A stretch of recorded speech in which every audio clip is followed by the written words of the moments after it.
What's going on, everybody? Jeff here. Welcome back to the channel. All right, what another wild, volatile day after CPI, really kind of ending up almost at where we had started yesterday. Now, I want to break everything down for you guys. I made a video a few weeks ago talking about how the media was going to continue to portray the narrative that inflation is going down, something very similar to when the Federal Reserve and all of the members, including Janet Yellen, were stating, listen, inflation is transitory. It might pop a little bit and then it's going to go right back down.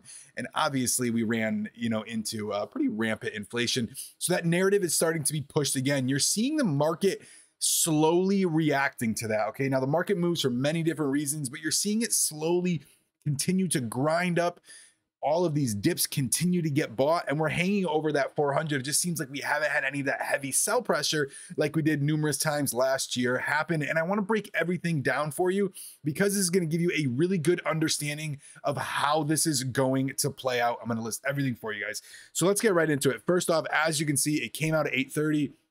Your headline CPI came out at 5% year over year, which is a big month over month decline. Okay, the month prior was 6% year over year. Expectations are between 5.1 and 5.2, so a little bit of a beat. Obviously, we get that beat, 8:30 candle kind of rockets up, only to slowly sell off back to that 408 key level, bounce around a little bit. The FOMC minutes from the prior meeting had come out. There was a couple of remarks from Fed members saying that there might be a mild recession, okay, towards the end of the year. They're kind of starting to weigh some of those things, happening. But let's take a look at the CPI. I want to dive into it. If you haven't taken a look at this, I highly suggest you do. You could just Google CPI numbers. This is the number that the media looks at, okay? This is your headline CPI. 5%. And what that number shows, okay, looking at this at a very face value, it shows that inflation is going down, okay? But if you take a look deeper into some of these other numbers, which we're going to go over, it really shows that, listen, inflation, sure, that number is going down. There are some things that are going down, all right? But not only is everything except for really one targeted sector pulling down, all of, these higher numbers, it's actually going to continue to go down. And I'm going to break it down for you why. Okay. So as you can see right here, some heavily weighted categories such as shelter up 8.2%, food up 8.5%. You've got electricity and other energy services up 9 and 10%. Okay, you also got transportation services up 14% year over year. These are some bigger numbers that we're used to seeing.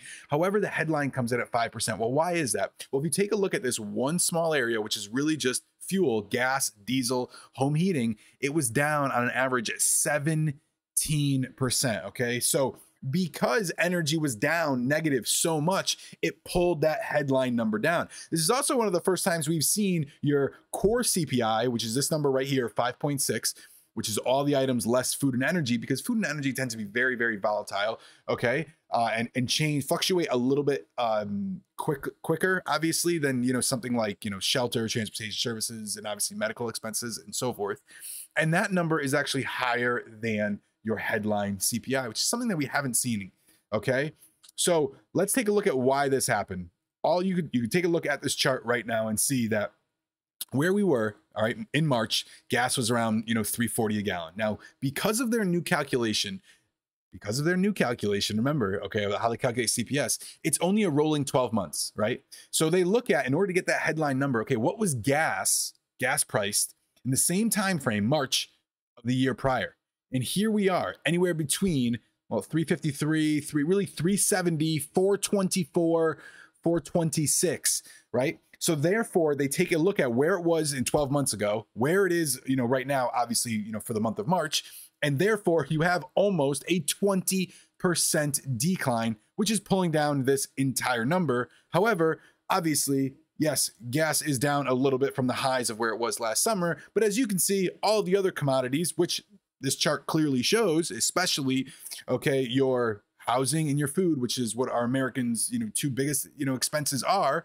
Okay, probably after that would be energy, but your two highest are up 8.2% and 8.5%. So what is going to happen over the next couple months? And you've really heard these Fed members, as well as the government, the Biden administration, come in and say, listen, inflation's going down. Inflation's going down. I had a pretty, good feeling. And I've said this, on the channel a few times.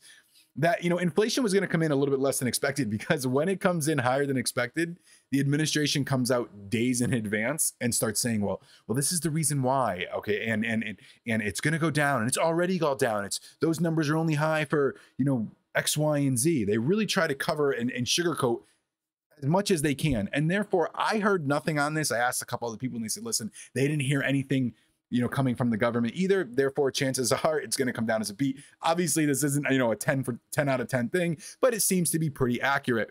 Well, what is going to happen over the next few months?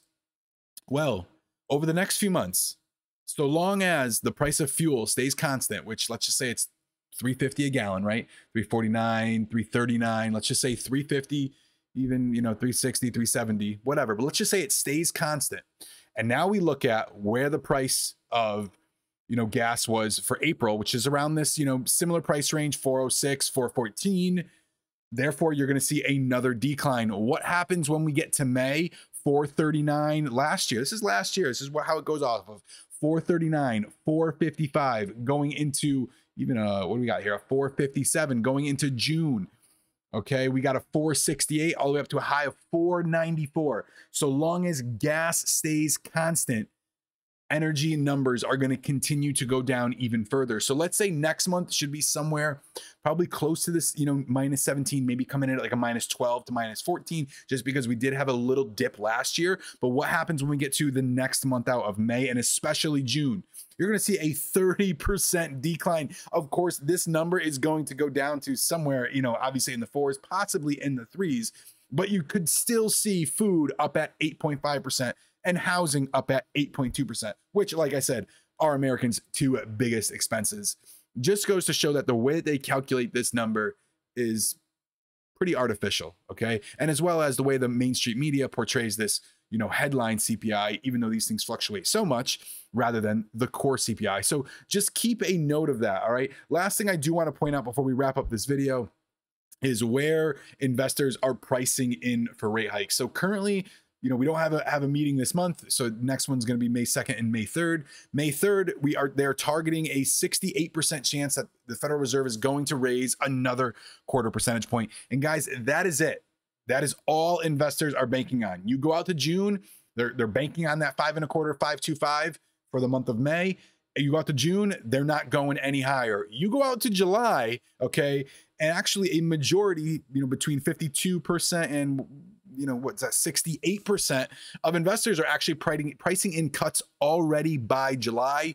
You roll out to September and November, and that number just gets greater and greater. Okay, you've got almost about 70% saying that we are going to be sub that 475, which would indicate by November we would get up to that 525 and then do a 50 basis point rate cut. Here is my opinion on this personally, okay?